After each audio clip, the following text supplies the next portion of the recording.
August. Welcome everybody to my channel. This is the monthly show where I talk about movies that I watched in every month. Today is the end of August. It's been quick. And you're probably asking, what? Why are you sitting down? I just bought a new standing desk, so I'm changing my setup. So I thought it would be a good idea to sit down and film this so that I can stand while editing it, because I hate sitting in this chair. This chair is the worst chair ever.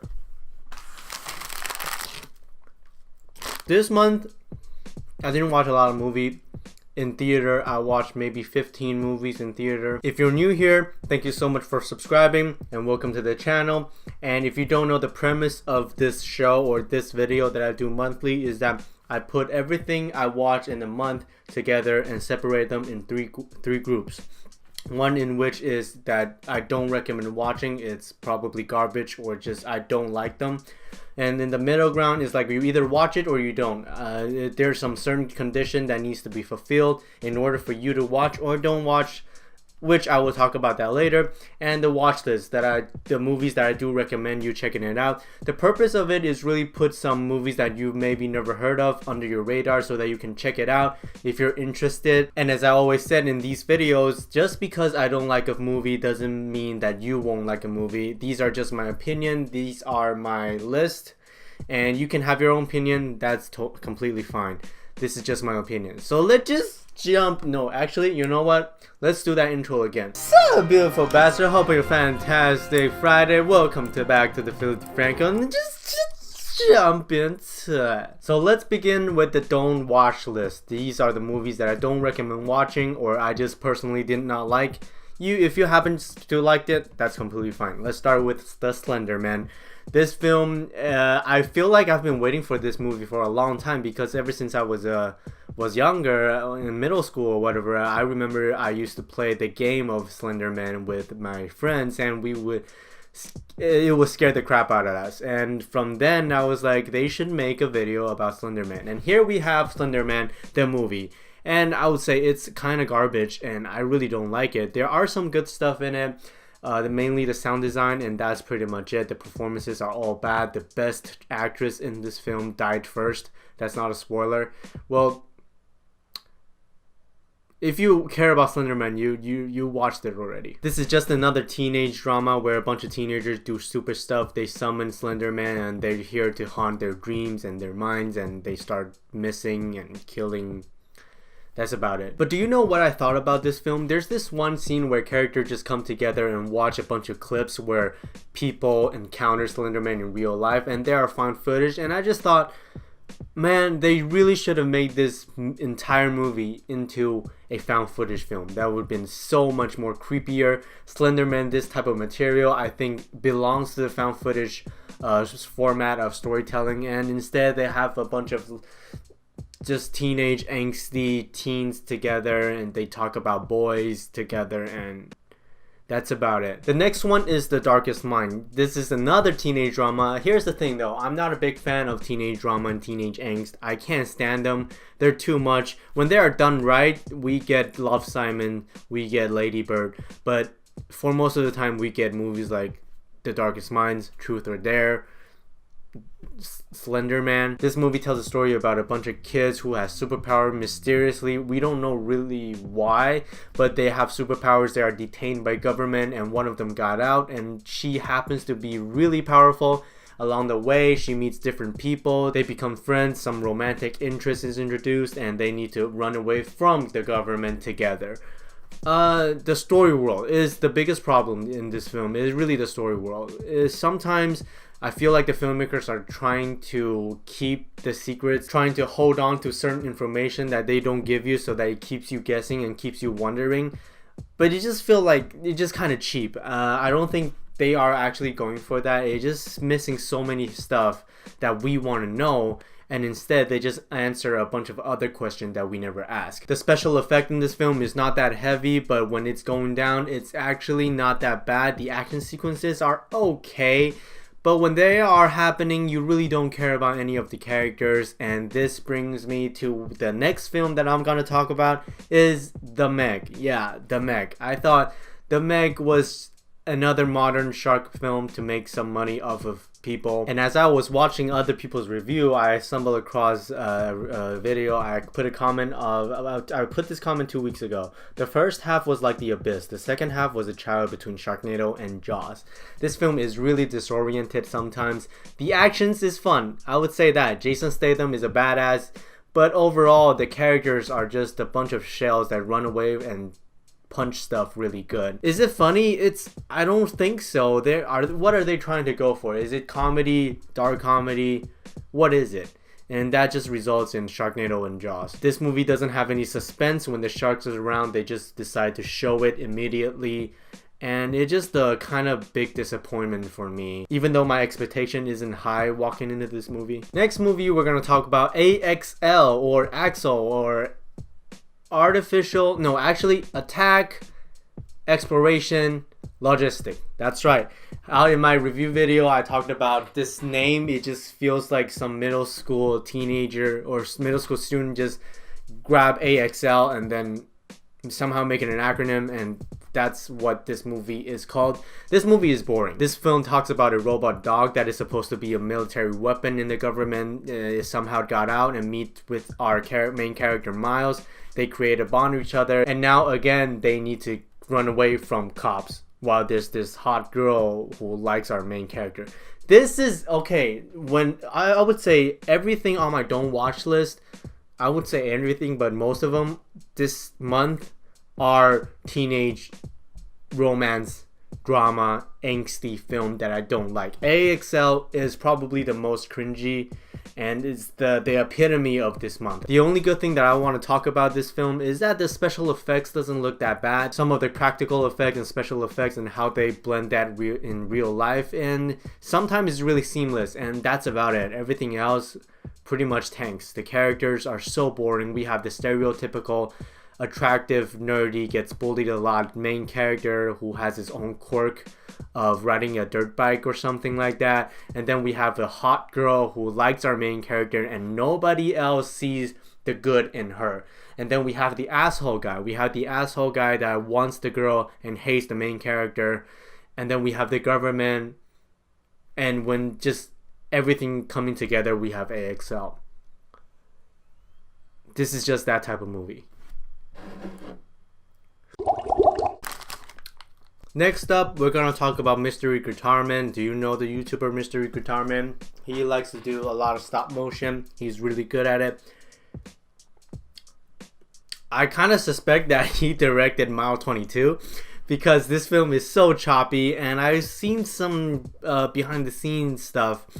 There are some good stunts in there. There are good stuntmen. There are good actors in it, but somehow the director just cut everything so poorly. Mile 22 talks about a group of psychopaths who's transporting a police to the airport so that he can get out of the country because he holds some really important information that the government needs, so that they made a deal of, hey, I'll safely put you to an airplane, you give us the information. And it's just another almost spy movie with double crossing and double crossing and double crossing.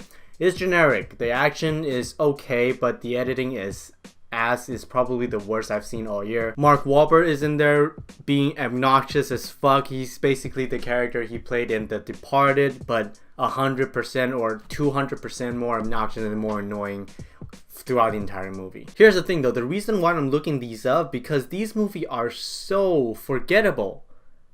I almost forgot about their plot. I have to look them up in order to remember what the plot is. Okay, looking at the video I made, it reminds me of something that's good about this film.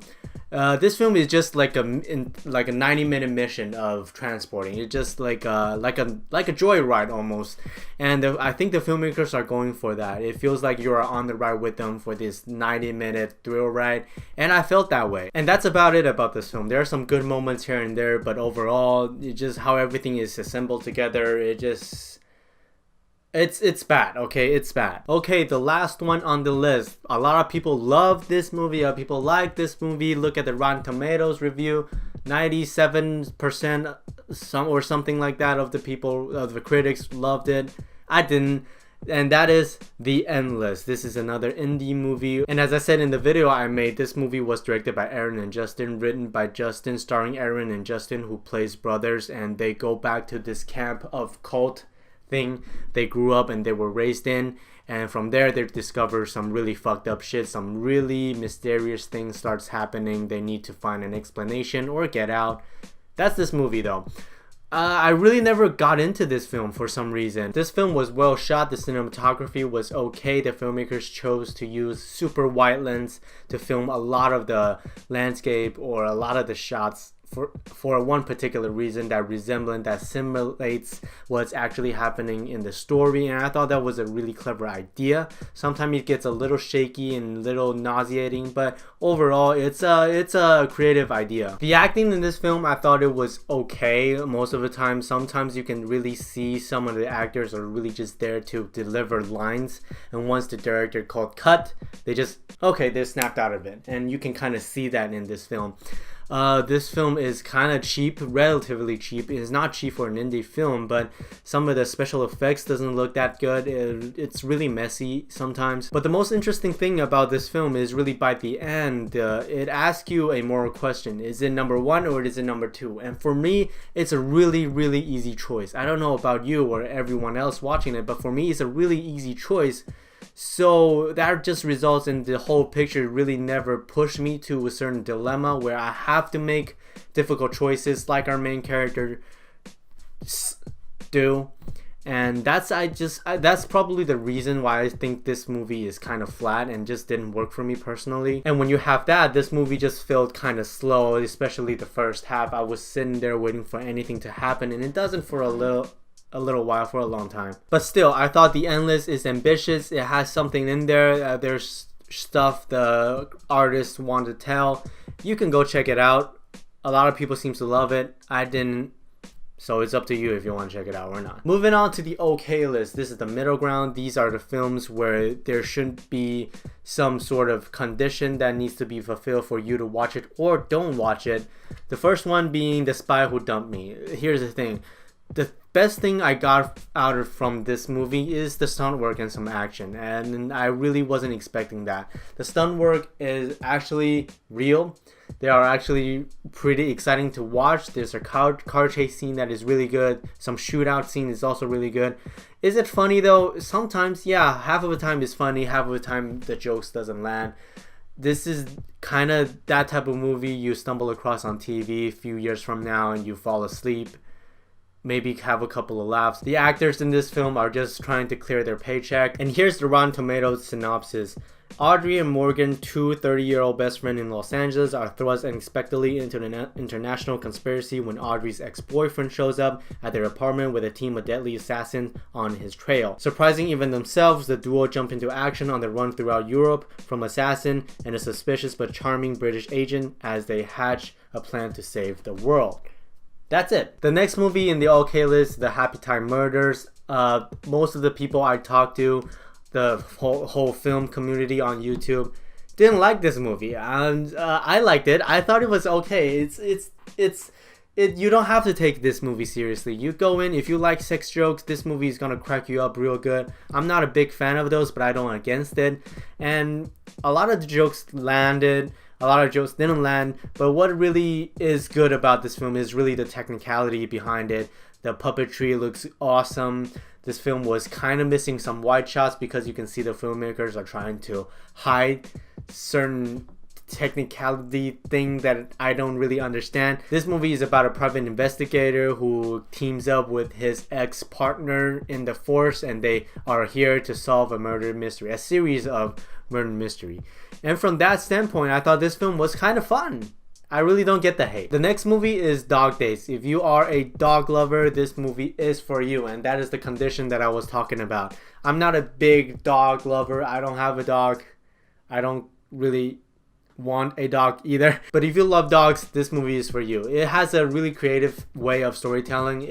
It's almost like an anthology intercutting each other. It's like maybe 5 stories or 4, I don't really remember, 4 different stories intercutting with each other, and they don't have anything to do with each other except for some certain point. You can see some characters kind of cross path, but they don't really know each other. That's the most interesting aspect of this film, is really the perspective. How maybe you walk down the street and the stranger who passed you by has a whole nother story, but in your mind that's just another stranger who passes you by. And that is the most interesting thing about the film. But ultimately, this is a story about how dogs can change our lives and how love can change our lives. And if you're into that kind of stuff, this is the movie for you. This movie is not bad. It's just not for me personally. The last one on the OK list is Alpha. A lot of people like this movie. I thought it was kind of bland. This movie tells this origin story of domestication of dogs, except it's wolves. Here's the thing, I think the only watchable or notable thing walking into this film and watching this movie, it's really the visual. The visual looks stunning, the cinematography is fantastic, and that's about it. The story is kind of flat, the characters is kind of flat, and when this credit starts rolling, you just feel so underwhelming. It feels like this whole epic that the filmmakers are trying to create, but it's just, after all, it just felt flat and dull because you really don't care about anything. You never feel for the main character, you never felt his desperation of trying to get home or the fear of nature, and those are the things that I think you really should shine a spotlight on, and it just never was touched in this movie. Okay, here comes the watch list. These are the movies that I really do recommend in August.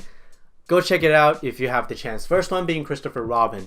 I thought this film was fun. It's really fun. I'm not a big fan of Winnie the Pooh, but I grew up with Winnie the Pooh. This film is fun. It has family drama. You can take your kids with you. Your kids can learn a lot of stuff, maybe some life lesson these films tends to give you. The action is good, the special effects looks good, the cinematography is a little bit bland, there's not a lot of colors, but just everything else is really good to me. The plot is that Christopher Robin goes back to his childhood and learns something there in this entire adventure, helping Winnie the Pooh find all of his friends, and on the way he learns a lot of stuff that you can learn, the audience can learn, the kids can learn, everyone can learn. Just Christopher Robin is a really fun, family-friendly adventure film. There's action in it, and I'm sure your kids will love it. Go see it. Next up, we have Blackkklansman. This is a biographical film that tells a true story about Ron Stallworth, who goes infiltrated into KKK with Adam Driver's character, and they kind of play their parts a little bit. This movie is interesting. Sometimes it's funny, but what really surprised me is that how